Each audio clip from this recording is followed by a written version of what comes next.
टूटे मन से प्रभु के पास आते हैं। प्रभु आप उनको अपना प्रकाश देते हैं, भेदों को प्रकट करते हैं।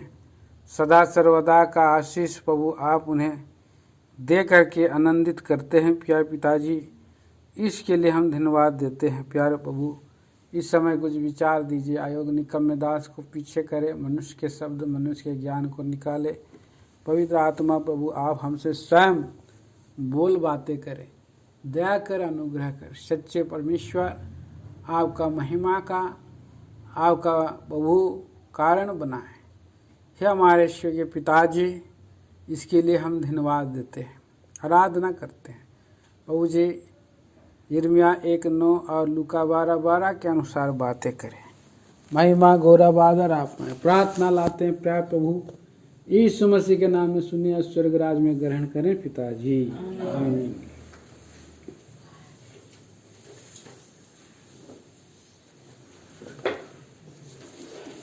तो यहाँ पर हम देखते हैं कि प्रभु पिछले दिनों से हमें बातें कर रहा है कि मेरा पिता के घर में रहने के बहुत से स्थान है, मैं जा रहा हूँ जगह तैयार करने। और प्रभु जी कहाँ गया है? स्वर्ग सियोन में गया है। स्वर्ग सियोन, स्वर्ग का सियोन, स्वर्ग नगर में प्रभु जगह तैयार करने गया है। तो प्रिय भाई प्रिय बहन, यहाँ पर हम देखते हैं पृथ्वी पर हमारा प्रभु जी हमें कलीसिया में रखा है, मंडली में रखा है। प्रभु का मंडली भी, कलीसिया भी जो है, ये एक सियोन है। पुराना नियम में प्रभु का भवन सियोन पर्वत पर, यरूशलेम पर परमेश्वर ने अपना भवन बनाया। यरूशलेम प्रार्थना भवन देखते हैं। वहाँ पर यरूशलेम प्रार्थना भवन कहीं कहीं मंडलियों में है, नाम है। और बहुत लोग नया यरूशलेम नाम रखते हैं अपने जगह कलीसिया में जहाँ पर आराधना करते हैं, नया यरूशलेम। तो यहाँ पर हम देखते हैं कि हमारा प्रभु जो है स्वर्ग का सियोन का छाया के रूप में इस पृथ्वी पर भी कलीसिया को रखा है और उसको सियोन कहता है। इसलिए हम यहाँ पर हम देखते हैं, हम भजन 132 अध्याय और 13 और 14 वचन में हम साथ में पढ़ते हैं। आइए पढ़ेंगे। क्योंकि यहोवा ने सियोन को अपनाया है और उसे अपने निवास के लिए चाहा है। यह तो युग युग के लिए मेरा विश्राम स्थान है, यहीं मैं रहूंगा क्योंकि मैंने इनको चाहा है। ये प्रभु का वचन है। ये बार प्रभु का वचन हमारे जीवन में पूरा होता है, ये मिट नहीं गया है। ये हम जो है नया नियम में आ जाने से प्रभु का हम मंदिर बने हैं। हम लोग प्रभु का मंदिर हैं, चलता फिरता, और ये मांस और शरीर का, और इसमें परमेश्वर का आत्मा निवास करता है मंदिर में।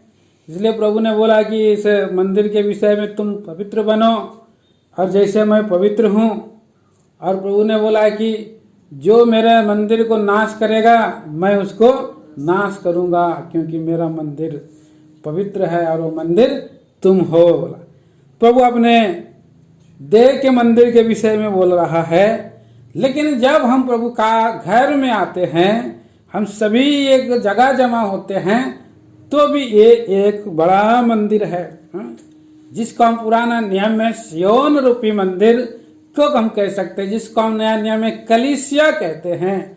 और प्रभु का वचन में हम पढ़ते हैं कि मसीह यीशु में और कलीसिया में प्रभु की महिमा युगानुयुग होती रहे। तो हम पढ़ते हैं, यहाँ पर हम देखते हैं कि हमारा प्रभु जी और अपने निवास स्थान से प्रभु प्रार्थना सुनता है। हम व्यक्तिगत में हम प्रार्थना करते हैं, लेकिन जब हम मिल करके प्रार्थना करते हैं तो प्रभु की आंखें और मन वहाँ लगे रहता है। इसलिए प्रभु कान लगा करके वो सुनता है प्रभु का मंदिर से, प्रभु का मंदिर में से सुनता है। इसलिए हम यहाँ पर भजन संहिता में पढ़ते हैं।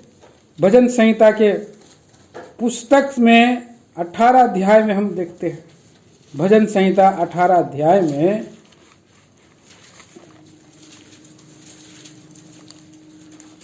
और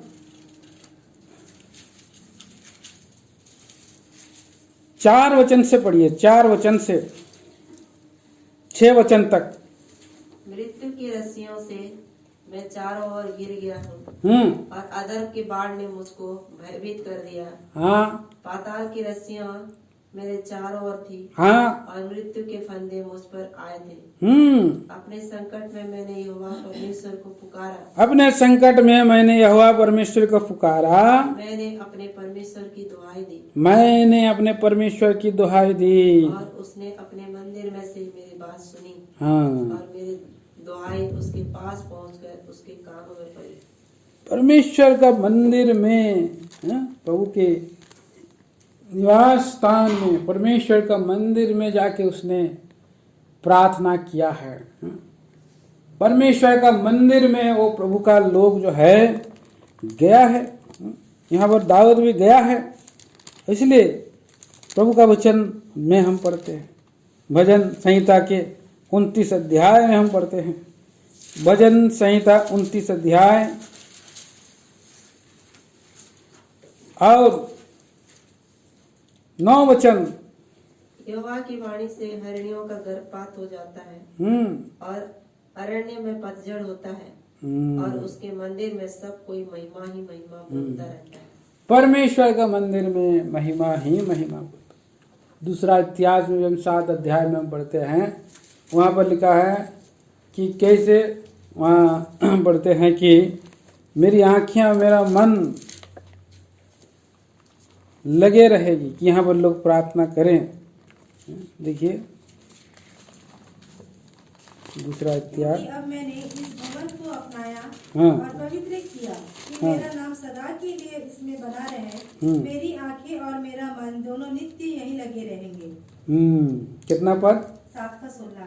7 का दूसरा इतिहास 7 का 16। हाँ। और यहाँ पर भी और आगे पढ़ दीजिए, उसका 14 वचन से पढ़िए।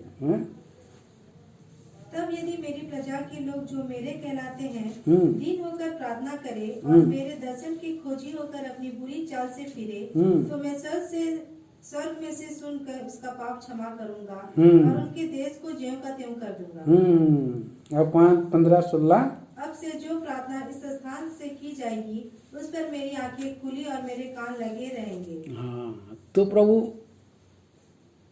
आँख खोल और कान खोल बोल करके, आँख खोल और सुन ले, आँख से देख ले और कान से सुन ले जो मैं इस प्रार्थना इस स्थान में कर रहा हूँ बोल के प्रभु के लोग, दास लोग और भजनकार में, भजन संहिता में हम पढ़ते हैं, जगह जगह में लिखा है।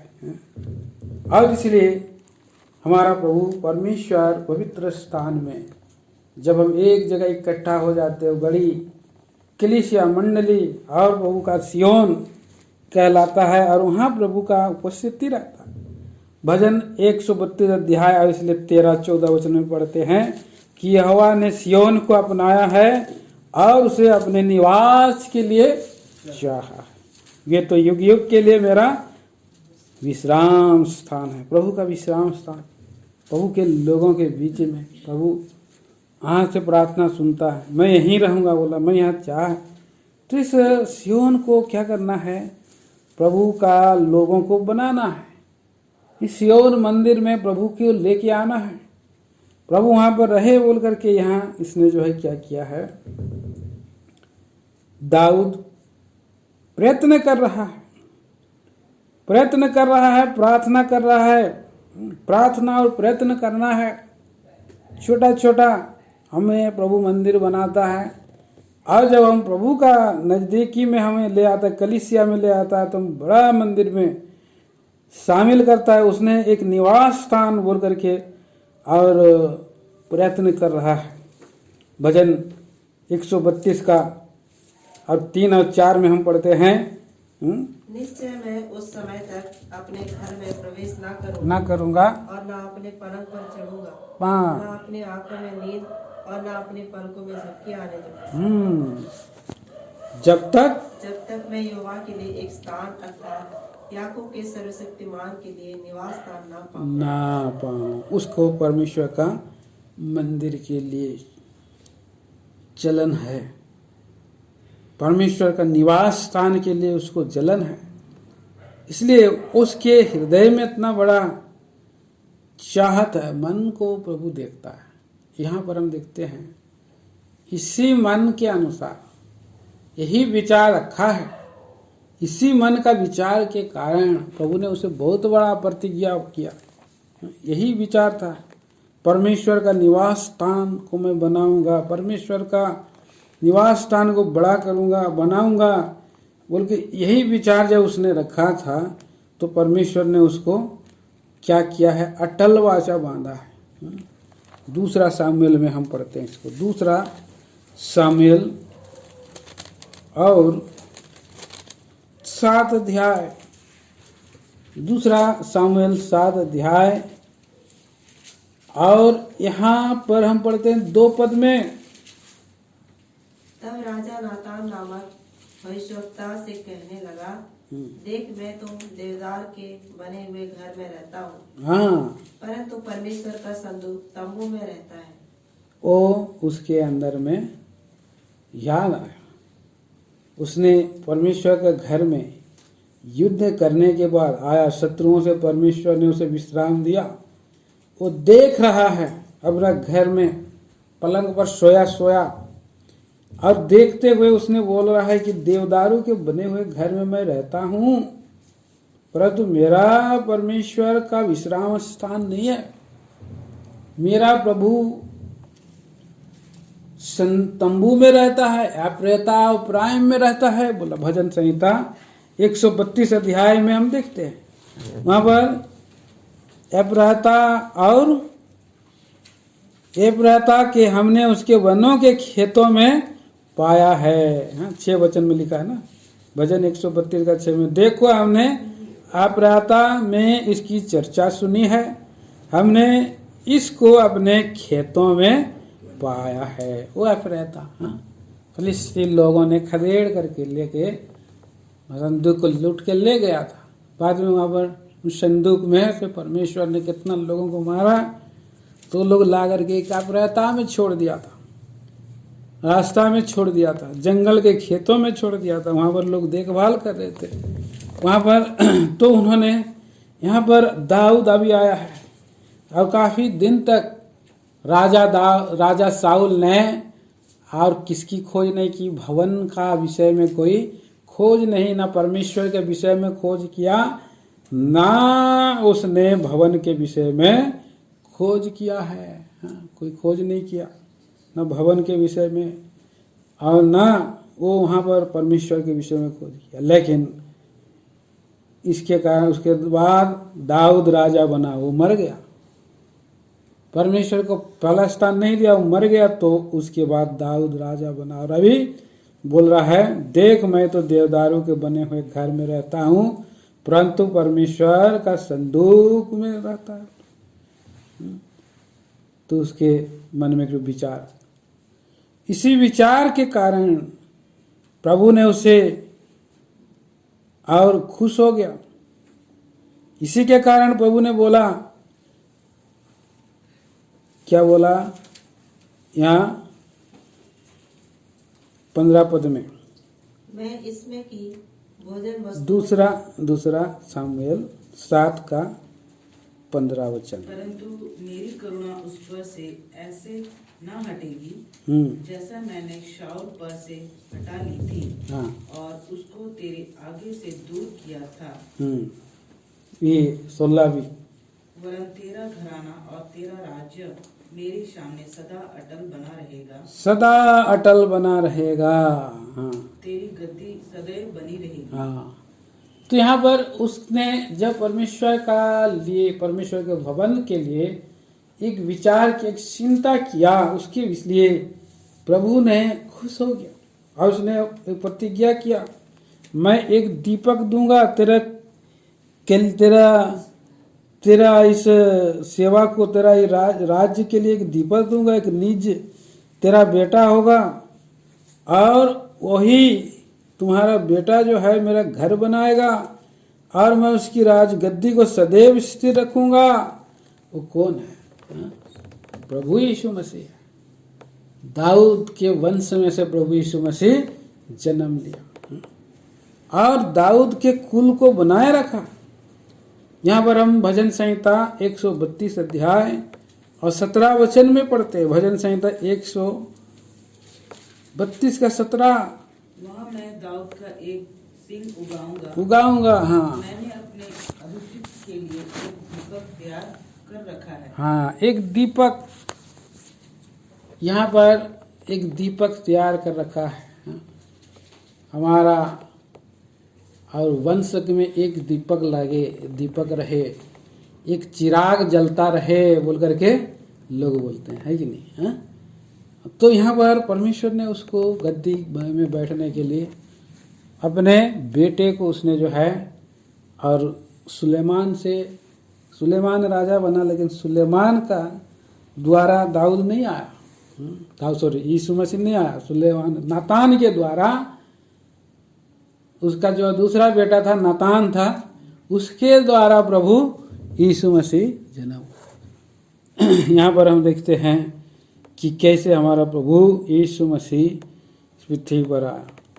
तो आज हम देखते हैं कि हमारा उसके दाऊद को बोला, दाऊद पर अटल करुणा की उसने वाचा, अटल वाचा बांधा, तेरे गद्दी सदैव स्थिर रहेगी, तेरी गद्दी सदैव बनी रहेगी बोल करके उसने बोला। और उसने, परमेश्वर ने उसको, दाऊद को बोला कि ये मेरे मन के अनुसार है। दाऊद मेरा मन के अनुसार है। और प्रभु का मन कहाँ पर लगे रहता है? परमेश्वर के घर में। परमेश्वर की आंख और परमेश्वर का हृदय और परमेश्वर की आंखें और कान, प्रभु का मन परमेश्वर के घर में लगे रहता है। हाँ? परमेश्वर के लोगों के अंदर में लगे रहता है। परमेश्वर जब ज़्यादा लोग जमा होते हैं वहाँ पर लगे रहता है। और इसलिए ये लोग परमेश्वर का मंदिर को बनाने के काम में लगे हैं, सियोन के विषय में लगे हैं। क्यों? और प्रभु ने, यहाँ पर हम देखते हैं कि कई बार परिस्थिति आती है, सियोन पर शत्रु आक्रमण करता है, सियोन को और प्रभु बनाने के लिए लगातार काम करता रहता है, लेकिन जो है शत्रु जो है हमेशा सियोन को क्या करना चाहता है? उसको नाश करना चाहता है। यहाँ पर देखिए और एक वचन पढ़ देंगे, भजन संहिता 102 अध्याय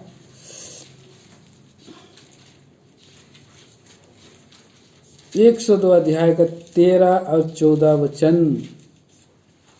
टूटकर सिय्योन पर दया करेगा, टूटकर सियोन पर दया करेगा, क्योंकि उस पर अनुग्रह करने का ठहराया हुआ समय आ पहुंचा है। अनुग्रह करने का एक समय प्रभु दिया है। हाँ, आ पहुंचा है बोल रहा है। और क्योंकि तेरे दास उसके पत्थरों को चाहते हैं, तेरे दास उसके पत्थरों को चाहते हैं, और उसकी धूल पर तरस खाते हैं। हाँ, धूल पर तरस खाते हैं। तो प्रभु सियोन के ऊपर में, सियोन अन्य जातियों का लोगों ने कब्जा किया था, सियोन को उन्होंने जो है, और दाऊद आया और सियोन नगर को दाऊदपुर बना दिया, उसने सबको निकाल दिया। और उसके बाद सियोन नगर जो है परमेश्वर के लिए एक निवास स्थान बना। हम देखते हैं कई बार आक्रमण होता है सियोन पर, 70 साल के बंधुआई में चले गए, फिर भी प्रभु ने प्रतिज्ञा किया, आशा दिया है। देखिए हम पढ़ते हैं, अभी हमने गीत भी गाया, यशायाह नबी की किताब 60 अध्याय, यशायाह नबी की पुस्तक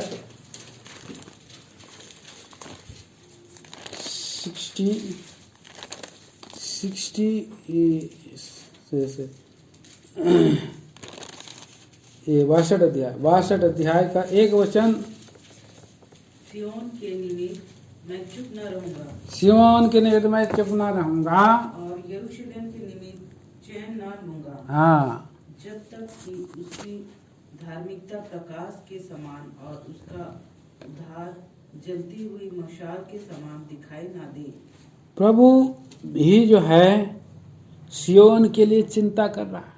यहाँ पर प्रभु के दास लोग चिंता कर रहा है। यहाँ पर प्रभु के दास लोग, भजन संहिता 102 में लिखा है तेरे दास उसके पत्थरों को चाहते हैं, उसके धूल पर तरस खा, खा बोल के बोल रहे हैं। तरस खाते उठकर सियोन पर दया करेगा। और प्रभु बोल रहा है यहाँ पर कलीसिया को, सियोन के विषय में चुप ना रहूंगा, यरूशलेम के निमित्त में चैन ना लूंगा। क्या करना चाहता है प्रभु? उसकी धार्मिकता को प्रकाश के समान और उसका उद्धार जलती हुई मशाल के समान दिखाए। उद्धार का मशाल और प्रकाश बड़ी तेज अंधकार में ज्योति उदय करेगा प्रभु का राज्य के लिए। प्रभु ने जो है प्रतिज्ञा किया, प्रभु अपने मंदिर के लिए प्रभु ने प्रतिज्ञा किया है। प्रभु ने प्रतिज्ञा किया अपने मंदिर के लिए। यरूशलेम के विषय में क्या प्रतिज्ञा किया? 60 का 1 में पढ़िए, 60 का 1। उठ प्रकाशमान हो क्योंकि तेरा प्रकाश आ गया है। उठ प्रकाशमान हो क्योंकि तेरा प्रकाश आ गया है बोल रहे हैं। और भी हम पढ़ते हैं 52 वचन, 52 अध्याय का 1 पद। यशायाह, हे सिय्योन जाग जा, अपना बल धारण कर, अपना बल धारण कर। हे पवित्र नगर यरूशलेम, अपने शोभायमान वस्त्र पहन ले, क्योंकि तेरे बीच खतना रहित और अशुद्ध लोग फिर कभी प्रवेश न करने पाएंगे। प्रभु खतना रहित लोग नहीं आएंगे।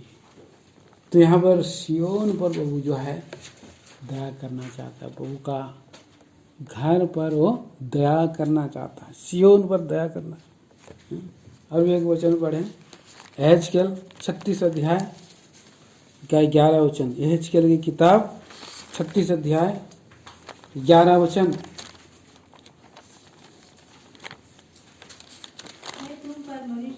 मैं तुम पर मनुष्य और पशु दोनों को बहुत बढ़ाऊंगा, और वे बढ़ेंगे और फूले फलेंगे, और तुमको प्राचीन काल के समान बसाऊंगा, और पहले से अधिक तुम्हारी भलाई करूंगा, जब तुम जान लोगे कि मैं यहोवा हूँ।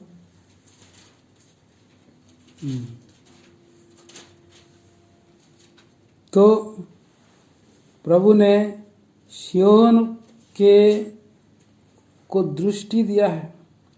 सियोन माने परमेश्वर के कलीसिया के विषय में, और उसको प्रकाशमान करना चाहता है, उसको पवित्र, उसको जो है मशाल के समान बनाना चाहता है और भलाई करना चाहता है।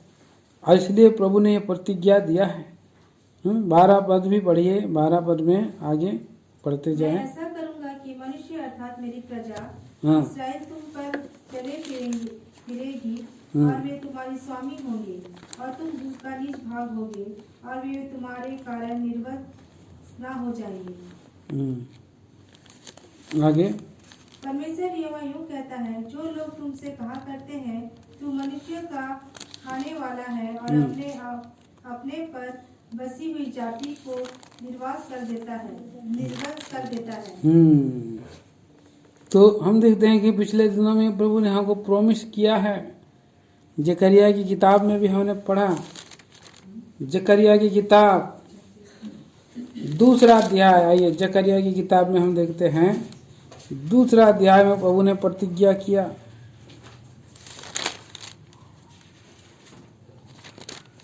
दूसरा अध्याय और 3 वचन।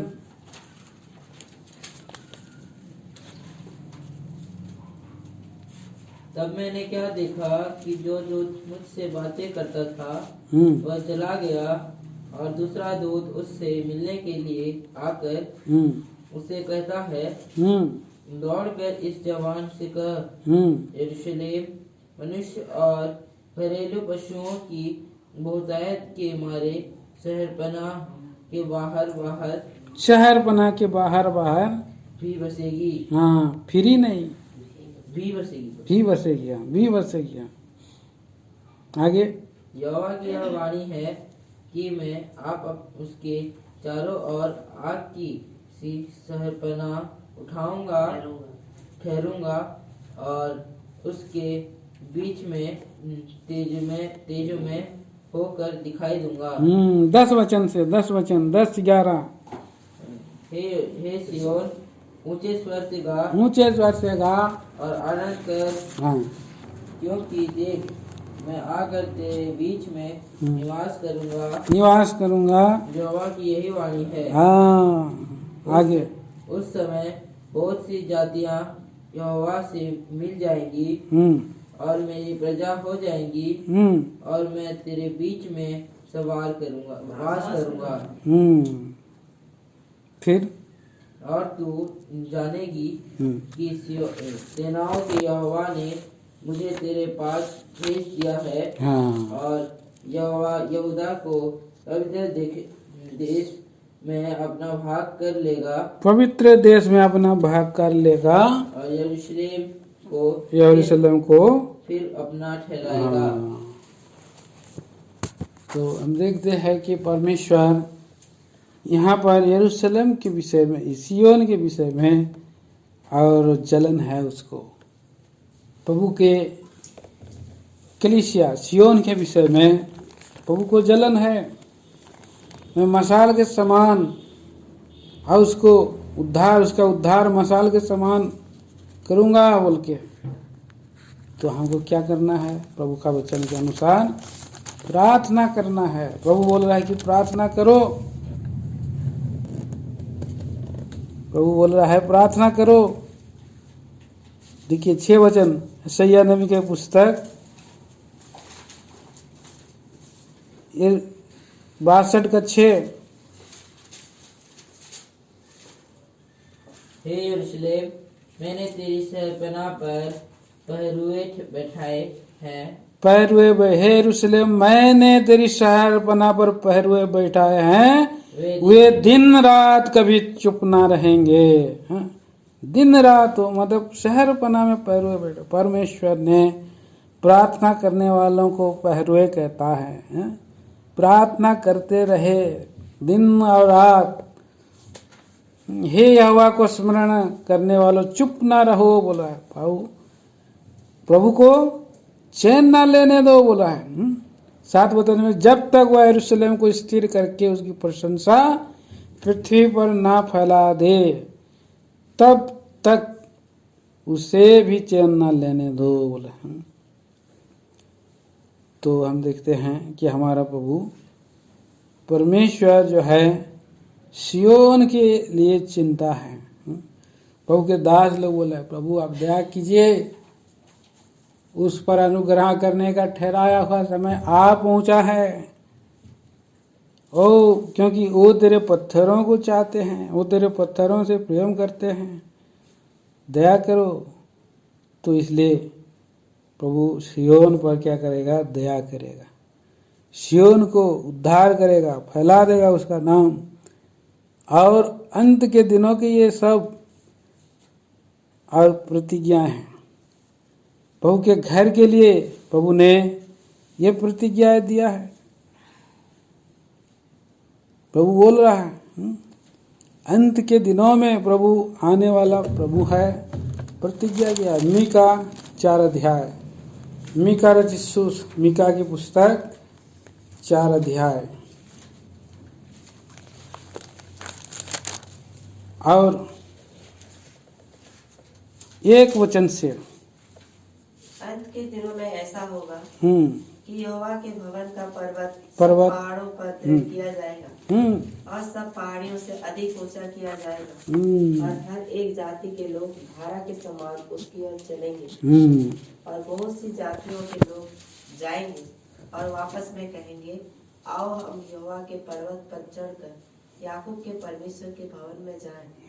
तब वह हमको अपने मार्ग सिखाएगा और हम उसके पथों पर चलेंगे। हाँ, आगे भी पढ़िए। यहोवा की व्यवस्था सिय्योन से और उसका वचन यरूशलेम से निकलेगा। 5 वचन तक। वह बहुत से देशों के लोगों का न्याय करेगा और दूर दूर तक की सामर्थी जातियों के झगड़ों को मिटाएगा। हाँ। इसलिए वे अपनी तलवारें पीट कर हल के फाल और अपने भारों से हंसियां बनाएंगे।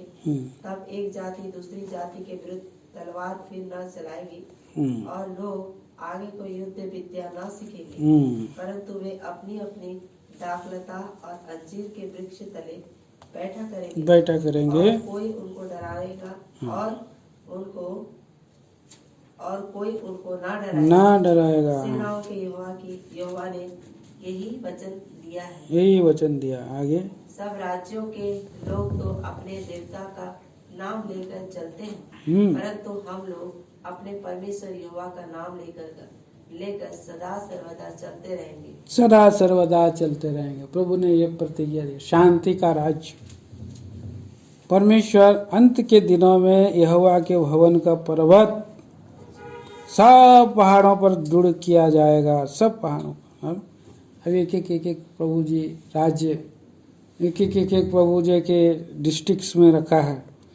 हर एक डिस्ट्रिक्ट एक पहाड़ के समान है और सब डिस्ट्रिक्ट में प्रभु का घर बनते जा रहा है, भवन बनते जा रहा है और सब पहाड़ियों से अधिक ऊंचा किया जाएगा। एक समय प्रभु के लोग जब परमेश्वर के घर बनेगा, धारा के समान लोग आएंगे। हाँ, और वहाँ पर एक सुंदर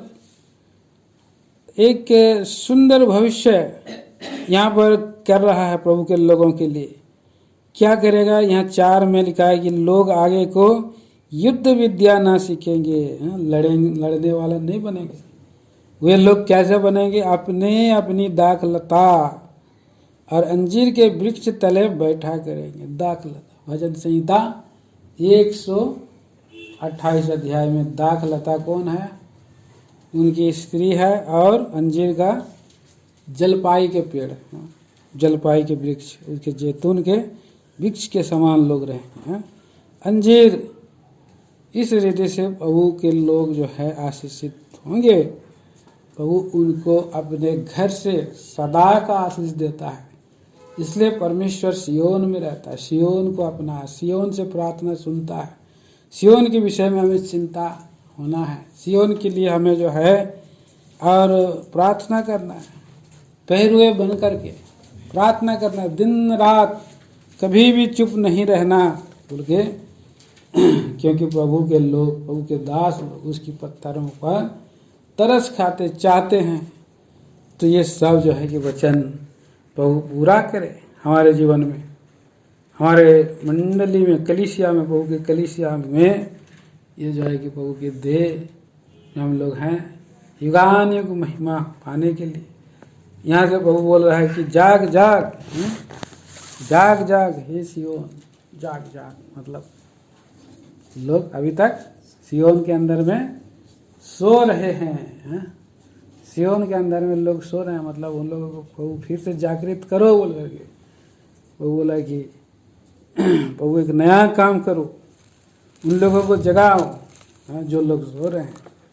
प्रभु उनको पूरा काम करें, वो लोग पूरा काम करें, अपना काम उनके जीवन में पूरा हो जाए। देखिए हबक्कुक में भी हम पढ़ते हैं, हबक्कुक की किताब 3 अध्याय में हम पढ़ते हैं, 2 वचन में, 3 अध्याय का 2 वचन।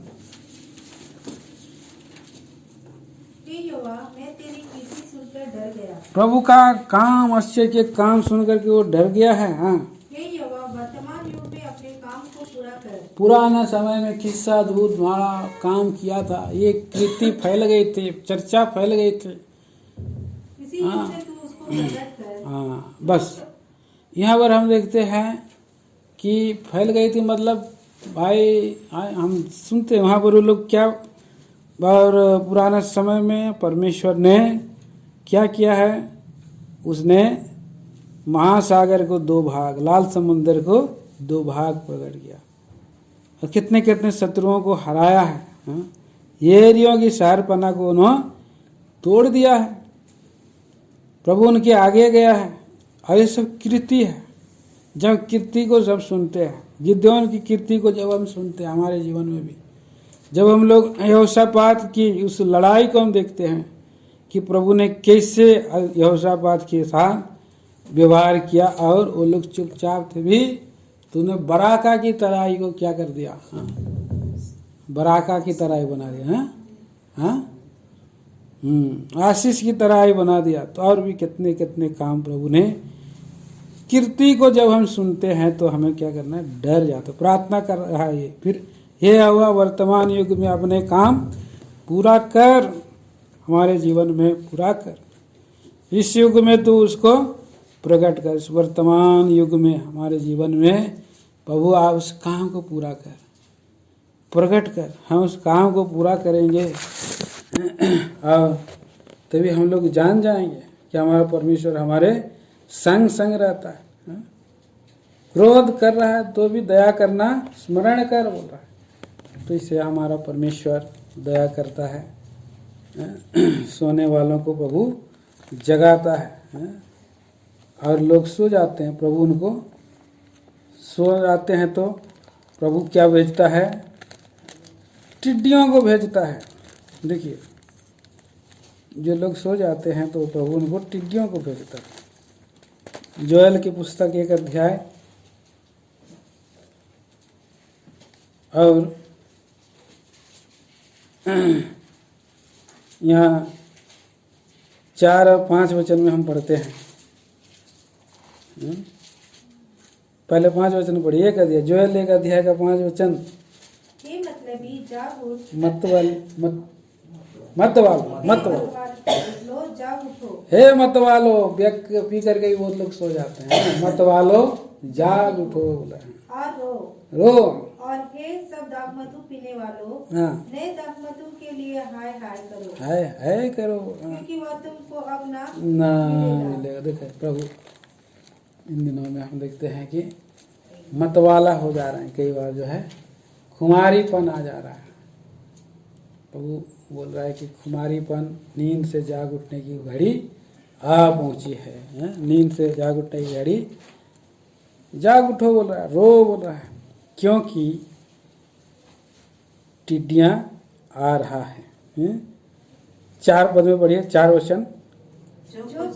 हाँ, जो कुछ गाजा नामक टिड्डी से बचा, गाजम नामक टिड्डी से बचा, उसे अरबे नामक टिड्डी ने खा लिया। हाँ, जो कुछ अरबे नामक टिड्डी से बचा, उसने येलेक नामक टिड्डी ने खा लिया। और जो कुछ येलेक नामक टिड्डी से बचा, उसे हाशिद नामक टिड्डी ने खा लिया। सब खा लिया। हाँ, इसलिए प्रभु बोल रहा है इन अंतिम दिनों में। प्रकाशित वाक्य में भी हम पढ़ते हैं 6 अध्याय में। देखिए, टिड्डियों को प्रभु जी भेज दिया। प्रकाशित वाक्य में भी हम पढ़ते हैं कि टिड्डियों को प्रभु भेजा है। 6 अध्याय में होगा, कितने सारी टिड्डियां हैं? 6 अध्याय है ना।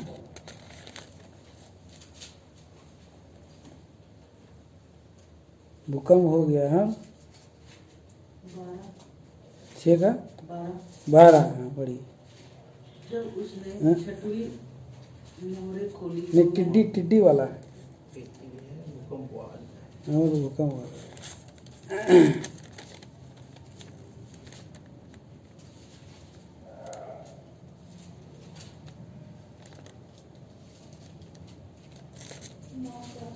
नौ अध्याय 9 का 3।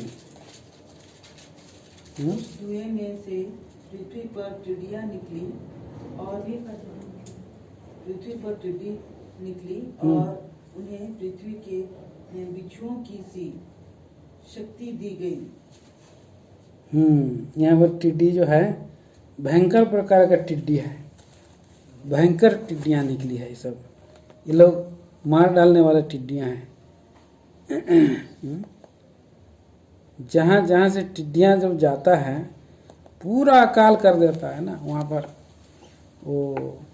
वहाँ 10 अद्भुत काम में भी देखते हैं। वहाँ निर्गमन में हम देखते हैं कि चट कर जाते हैं, पूरा खत्म टिड्डियाँ। यहाँ पर तो लोगों को भी मार डालेगा। नया प्रकार का टिड्डियाँ हैं। ये अलग इन देखते हैं। इस सब में जो है कि कैसे कैसे टिड्डियाँ देखिए। प्रकाशित वाक्य अभी पढ़े 9 अध्याय निकालिए तो 7 में है। उन टिड्डियों के आकार लड़ाई के लिए तैयार किए हुए घोड़ों जैसे थे। उनके सिरों पर मानो सोने का मुकुट। यहाँ ये अभी हम देखते हैं बहुत जगह में, शहरों सब में देखते हैं मूर्ति सब बना रहता है। मूर्ति सब, किसी का घोड़ा मुंह है, किसी का बाघ ये हाथ है, अलग अलग वो मूर्ति सब तो यह पवित्र शास्त्र में बाइबल में पहले से लिखा है, शायद ये सबको शैतान जिला देगा, जी उठेगा, ये सब जी उठेंगे और लड़ेंगे। जो हम लोग देखते हैं, बहुत लोग और बच्चा लोग देखते हैं, गेम खेलते हैं, कैसे कैसे प्रकार के ऐसे लड़ने वाला लोग हैं। ये सब जो है ये सच है, पूरा होने वाला है। प्रकाशित वाक्य 13 अध्याय में भी हम आते हैं तो यहाँ हम देखते हैं, प्रकाशित वाक्य 13 अध्याय में भी मूर्तियां सबको प्राण डाल देगा बोला है। 15 पद में उसे उस पशु की मूर्ति में प्राण डालने का अधिकार दिया गया कि पशु की मूर्ति बोलने लगे। तो पशु की मूर्ति ये बहुत प्रकार का बिच्छू टाइप का और टिड्डी टाइप का रहेगा, सिंह टाइप का रहेगा, मुंह सब, चेहरा सब अलग अलग और भयंकर दिन होगा। तो सारा भयंकर दिन में से जाने से पहले और उन्हें बोला कि जाग जाग, सब टिड्डियाँ नाश ना कर दे। ताइए हम लोग प्रार्थना करें, हम लोग अपने जीवनों को धन्यवाद के साथ प्रभु के सामने में हम समर्पण करेंगे। फिर हम लोग गीत गा के फिर से हम लोग प्रार्थना करेंगे, अपने लिए प्रार्थना करेंगे, पहले धन्यवाद करेंगे, प्रार्थना करेंगे अपने लिए और फिर हम लोग प्रार्थना करेंगे। प्रभु इन विचारों का हमारे लिए आशीष दे।